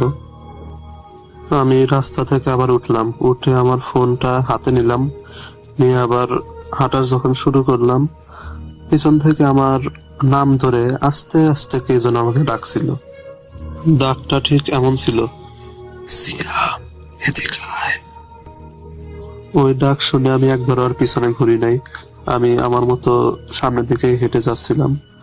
তো হাঁটতে হাঁটতে আমার মানে পাশ দিয়ে একটা গরম বাতাস গেল। গরম বাতাসটা যাওয়ার পর আমার শরীর হুট করে কেমন যেন একটু দুর্বল হয়ে গেল গরম বাতাসটা লাগার পর। আর ওই বাতাসটা লাগার পর আমার শরীরের সব লোম একদম দাঁড়িয়ে গেছিল। আমি তারপরেও অনেক কষ্টে বাড়ি পর্যন্ত পৌঁছালাম। তো বাড়িতে আসার পর আমার সাথে আরো খারাপ অনেক কিছু ঘটে। সেই দিন রাতে আমাদের বাড়িতে কারেন্টও ছিল না। রাতে সবার সাথে খাওয়া দাওয়া শেষে যখন আমি আমার ঘরে ঘুমাতে যাই, আমার তখনকার কথা চিন্তা করে আমার ঘুমই আসছিল না। তখন মনে হয় রাত 1টা বাজে। ঘুম না আসায় আমি আমার ফোনে ভিডিও দেখছিলাম। তো ভিডিও দেখতে দেখতে আমার একটু ঘুম ঘুম পায়। আমি তখন মনে হয় চোখটা বন্ধ করে 5 মিনিটের মতো ছিলাম। হঠাৎ করেই 5-6 মিনিট পর আমি লক্ষ্য করলাম আমার হাত পা একদম অবশ হয়ে গেছে। অবশ হয়ে যাওয়ার পর আমার চোখ আমি খুলতে পারছি না, মুখ দিয়ে আমি আর কোনো কথা বলতে পারছি না। অনেক চেষ্টা করার পর আমি আমার চোখটা শুধু খুলতে পারছি। চোখ খোলার পর আমি যা দেখলাম তা দেখার জন্য আমি মোটেও প্রস্তুত ছিলাম না। আমি দেখলাম আমার সাথেই, আমার পাশেই শুয়ে আছে একদম কালো কুচকুচে একটা মানুষের মতো দেখতে একটা অবয়ব। তার চোখ একদম লাল আগুনের মতো জ্বলজ্বল করছে, আর এত বিশ্রী দেখতে। ওই জিনিসটা শুয়ে থাকতে থাকতেই ধীরে ধীরে আমার গলাটা চাপ দিয়ে ধরলো। চাপ দিয়ে ধরার পর ধীরে ধীরে আরো জোরে চাপ দিয়ে ধরছিল। আমি শ্বাস প্রশ্বাস নিতে পারছিলাম না। আমি অনেক চিল্লানোর চেষ্টা করছি, অনেক হাত পা নাড়াচাড়া করার চেষ্টা করছি, কিন্তু কোনোভাবে আমি হাত পা নাড়াতে পারছি না। যখন আমার শ্বাস বন্ধ হয়ে আমি মরে যাচ্ছিলাম, তখন হুট করে আমার হাত পা খুলে গেল। আমি তখন জোরে একটা চিৎকার দিয়ে খাটের উপর বসে পড়লাম। পরে পাশের ঘর থেকে সবাই আসলো, এসে আমাকে জিজ্ঞাসা করলো যে আমি এত জোরে চিৎকার দিলাম কেন, কি হয়েছে আমার। পরে সবাইকে আমি আমার যা যা হয়েছে সব বললাম। পরের দিন আমার বাবা মা আমাকে নিয়ে একটা কবিরাজের কাছে গেল। যাওয়ার পর কবিরাজ আমাকে জিজ্ঞাসা করলো যে আমার সাথে কি কি হয়েছিল। পরে আমি সব তাকে বললাম। বলার পর সে আমাকে একটা তাবিজ দিল আর একটা আংটি দিল। দেওয়ার পর বললো যে এই 2টা জিনিস সবসময় কাছে রাখো, আর ঘুমানোর আগে একটু দোয়া টোয়া পরে ঘুমায়ো, তাহলে আর কোনো কিছু হবে না, কোনো সমস্যা আর হবে না। পরে আমি ওই সব যা যা বলে দিল সব করলাম। তারপরে ঘুমানোর সময় আমি দোয়া কালাম পরে তারপর বুকে ফু দিয়ে ঘুমাইতাম। এরপরে আমার সাথে আর তেমন কিছু হয় নাই। এখন মোটামুটি আমি ভালোই আছি। তো এই ছিল আমার ঘটনা। জানি না কত ভালো করে বলতে পেরেছি, কোনোদিন এভাবে বলি নাই, তো বলার অভ্যাসও নাই। তো আপনার অনুষ্ঠানে যদি আমার এই ঘটনাটা সিলেক্ট হয়, তাহলে আমাকে দয়া করে একটু জানাবেন। চলুন কথা না বাড়িয়ে আমরা আমাদের পরবর্তী ঘটনায় যাই। আসসালামু আলাইকুম রাসেল ভাই, আশা করি ভালো আছেন। আর আমি জানি আপনি সবসময় ভালোর দলেই থাকেন, তাই আর জিজ্ঞাসা করলাম না কেমন আছেন। তো আমি মোহাম্মদ লোকমান হোসাইন বলছি, ব্রাহ্মণবাড়িয়া জেলার নাসিরনগর উপজেলা ডানতুলিয়া নামক একটি গ্রাম থেকে। তো ভূত.com আমি অনেক দিন ধরেই শুনছি, এখনো শুনি। রাতে ঘুমানোর আগে আমি ভূত.com শুনি। আমার কাছে অনেক ভালো লাগে যখন রাসেল ভাই পড়ে শোনান অন্যদের কাহিনী। তো আমার কাছে একটা ঘটনা আছে যেটা কিছুদিন আগে ঘটেছে আমার এক দুলাভাইয়ের সাথে, যেখানে আমি উপস্থিত ছিলাম। তো ভাবছি এই ঘটনাটা আপনার কাছে পাঠাই। তো রাসেল ভাই যদি ঘটনাটা ভালো লাগে, তা যদি সিলেক্ট হয় তাহলে লিসেনারদের পরে শোনাবেন, অনেক খুশি হব। তো আর কিছু কথা না বলে চলুন ঘটনায় চলে যাই। ঘটনাটি ঘটে 2024 সালের ডিসেম্বর মাসে। আমার বড় ভাইয়ের যখন বিয়ে হয়, তখন ওনার শ্বশুর বাড়িতে আর কি ঘটনাটি ঘটে। তো ঘটনা ঘটার সময় আমি সেখানে ছিলাম। তো বিয়ের পর যখন বউর বাড়ি থেকে বউকে নিয়ে যেতে আসে, তখন জামাইয়ের সাথে যখন কিছু লোকজন যায় কিংবা বন্ধু বান্ধব যায়, সেটাকে বলে ফিরে যাত্রা। তো আমরা সেই ফিরে যাত্রায় গেছিলাম 4 জন, মানে আমার বড় ভাইয়ের সাথে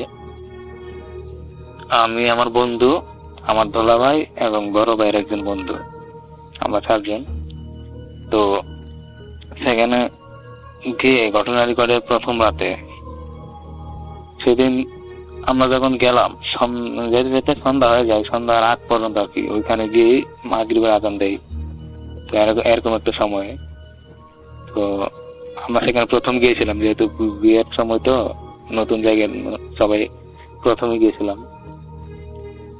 তো সেখানে যাওয়ার পর রাতে খাবার দাবার খেয়ে আড্ডা দিয়ে সবাই যখন ঘুমিয়ে পড়ি, বিয়ের বাড়িতে মানে তখন সবাই সারাদিন পরিশ্রম করছে, অনেক সবাই ক্লান্ত হয়ে ঘুমাইয়া পড়ছে। তখন রাত 12টা বাজে, সবাই ঘুমাইয়া পড়ছে। পরিবেশটা একদম নিস্তব্ধ, গা চমচম একটা পরিবেশ। তো সেদিন পরিবেশটা একবার ঠান্ডা ছিল। তো ঘটনাটি ঘটে আমার দোলাভাইয়ের সাথে। তো তখন অনুমানে রাত 2টা বাজে। হ্যাঁ, ওইরকম সময়। রাসেল ভাই আগেই বলে রাখা ভালো যে মানে দুলাভাই যখন আমাদেরকে বলছিল, পরবর্তী সময় যখন ঘটনাটা বলছিল, তখন আমরা শুনছিলাম আর কি।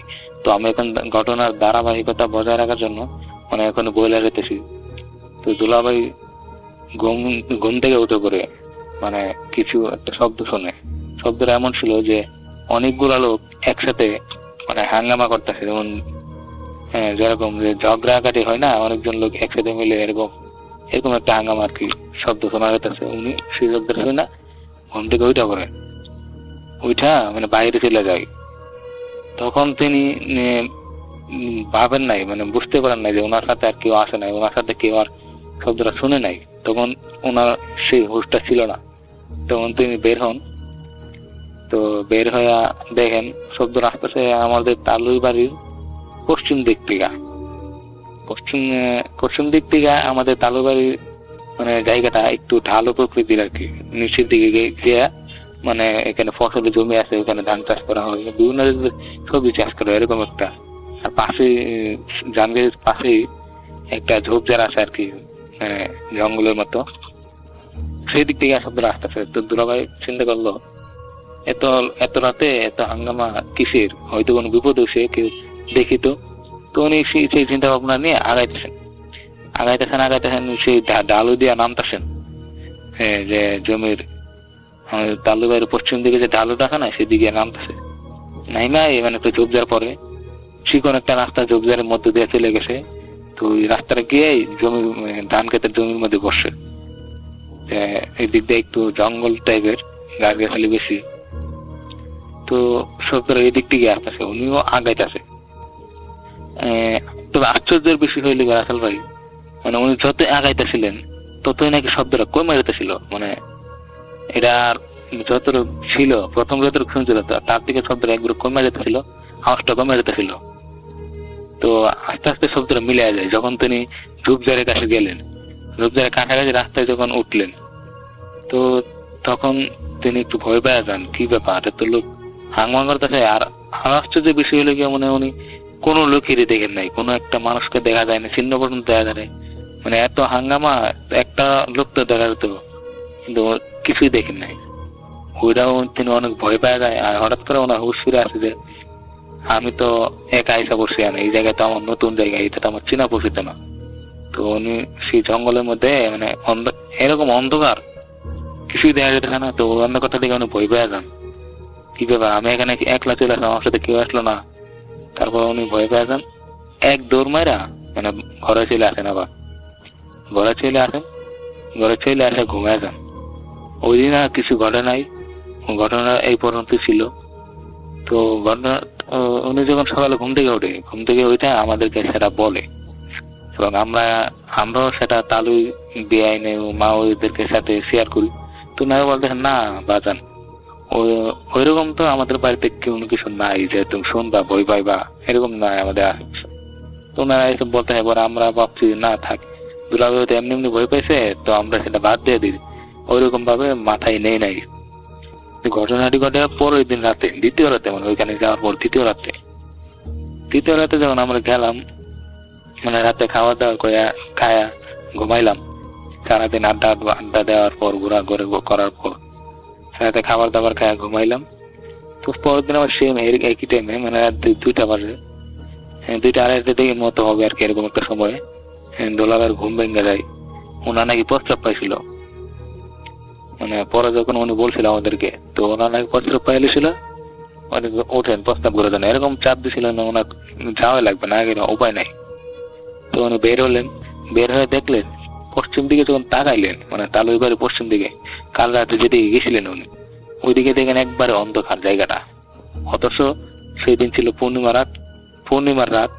তো চাঁদের আলো বাম দিকে মানে পূর্ব দিকে উনি যখন তাকালেন দেখলেন চাঁদের আলো সবকিছু দেখা যাচ্ছে একবার স্পষ্ট, কিন্তু পশ্চিম দিকে একবার অন্ধকার। তো উনি যখন গতকালকে সেই ঘটনাটা ঘটে, তো উনি কিছুটা ভয় পান।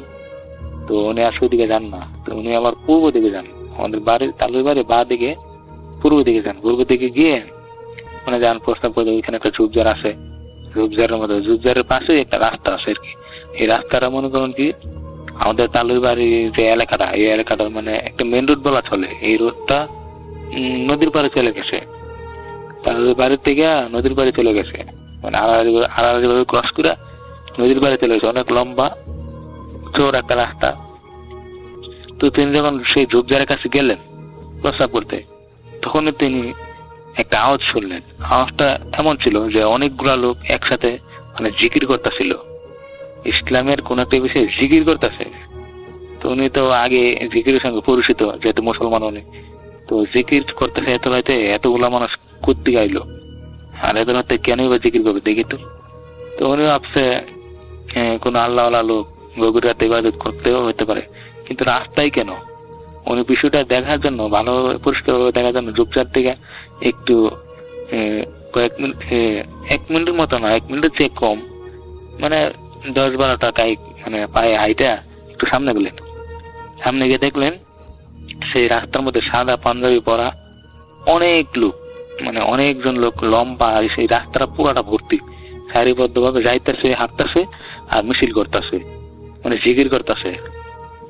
তো এটা দেখে তিনি হঠাৎ ভয় পেয়ে যান, কি ব্যাপার এত সাদা পাঞ্জাবি পরা, সাদা টুপি পরা, এরা কারা এতগুলো মানুষ?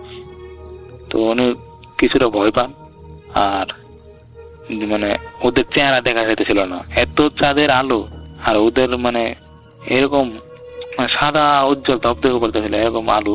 তো ওনার চোখে চোখে পাওয়ার মানতেছে না, মানে ভালোভাবে দেখতে পাইতেছে না, এরকম আলো ওদের গায়ের থেকে বাইরেতেছে। আর মনে করেন কি ওই যে চাঁদের আলো, মানে এটা দেখার কথা চেহারা গুলা, কিন্তু চেহারা দেখা যেতেছে না, একবার উজ্জ্বল করতো রাতের মতো উজ্জ্বল বাতির মতো দেখা যাচ্ছে। তো উনি এটা থেকে আরো বেশি ভয় পেয়ে যান, কি ব্যাপার। উনি ভয় পেয়ে দ্রুত দৌড় মারা আবার চলে আসেন, ভাবছে অন্য কোনো খারাপ কোনো কিছু হবে। তো যখন রাতে বেলা ঘুমাই, উনি নাকি ভয়ানক স্বপ্ন দেখলো, সেই স্বপ্নটা আর আমাদেরকে বলে নাই। স্বপ্ন দেখে উনি লাফায় উঠে। তো পাশেই আমার বড় ভাইয়ের বন্ধু ঘুমাইছিল। তো ওরা দুজন একসাথে ঘুমাইছিল আর কি, ওরা বড় মানুষ তো ওই জন্য। আর আমি আর আমার বন্ধু আলাদা রকম শুয়েছিলাম। তো যখন উনি লাফ মারে উঠেন স্বপ্ন দেখা, মানে উঠেন, তো আমার বড় ভাইয়ের বন্ধু আমার ভাই লাগে, উনি বলতে কি ব্যাপার আপনি হঠাৎ উড়ে উঠলেন, কিছু হয়েছে নাকি? তো উনি বলতে না কিছু না। পরে উনি দেখলেন ওনার শরীর ঘাইমা একাকার হয়ে গেছে, মানে একদম উনি হাঁপাইতেছে বসে বসে। বিষয়টা উনিও ঘুমাইছিলেন, আমার বড় ভাইয়ের বন্ধু যিনি, উনি ঘুম চুপে উনি বলতেছিলেন কি ব্যাপার আপনি উঠে গেছেন, কোথাও যাবেন নাকি এরকম। উনি আর ভালো দেন না, উনি তখন ঘুমাই যায়। আর তোলা ভাই তখন কিছু বলে নাই, আমার এরকম খারাপ স্বপ্ন দেখছি, ভয় লাগতেছে। তো উনি কিছুই বলে নাই। যখন ফজরের আজান দিই তখন উনি নাকি সারা রাত ঘুমাতে পারে নাই। ফজরের আজান দিচ্ছে এই মাত্র দেখলো তাহলে সাহেব ওইটা ফজরের নামাজের জন্য উজু করতে যাইতেছে টিউবওয়েলের মধ্যে, মানে কলের দ্বার যাইতেছে উজু করতে। তো তখন তিনি উঠলেন, ওইটা তালুকে ডাক দিলেন, তালু আমি চলে যাই। তালুর মধ্যে কি বলো কোথা বাগান আপনার চলে যাবেন, মানে এটা হয় কি করে আপনি সকাল চলে যাবেন কেন, আর এত সকালে ঘুমতে উঠলেন কেন? পরে উনি বলতে আমি দুলাভাই বলতে আমি তো ভয় পাইছি, আমার মনে দেখে থাকার আমার ঠিক না, আমি চলে যাই। পরে উনি এই কথাটা বইলাই এক দৌড় দিয়ে চলে গেছে। তখন ছিল ভোর সকাল, তো ভয়ের কোনো কারণ ছিল না, আর উনি ওইখান থেকে চলে যায়, নিজের বাড়িতে চলে যায়। তো বিষয়টা তালুর কাছে অবাক লাগলো কিনা এটা আমি জানি না, তবে আমরা যখন সকালে ঘুম থেকে উঠি তখন তালু সাহেব বলতেছে উনি তো চলে গেছেন। আমরা যখন জিজ্ঞাসা করি যে উনি কোথায় সবাই খুঁজতেছে, তালু বলতে উনি তো চলে গেছেন, উনি নাকি বই পাইছেন রাতের বেলা, বই পাই চলে গেছে। তো আমরা ভাবলাম বই পাইছে নাকি অন্য কোনো কারণে, আমরা সেটা বুঝতে পারতেছি না। পরে সবাই যার যার মতো মানে বসে থাকে, ওনার কল দিছে, উনি কল রিসিভ করে না। আমরা কল দিছিলাম, তো কল রিসিভ করে না।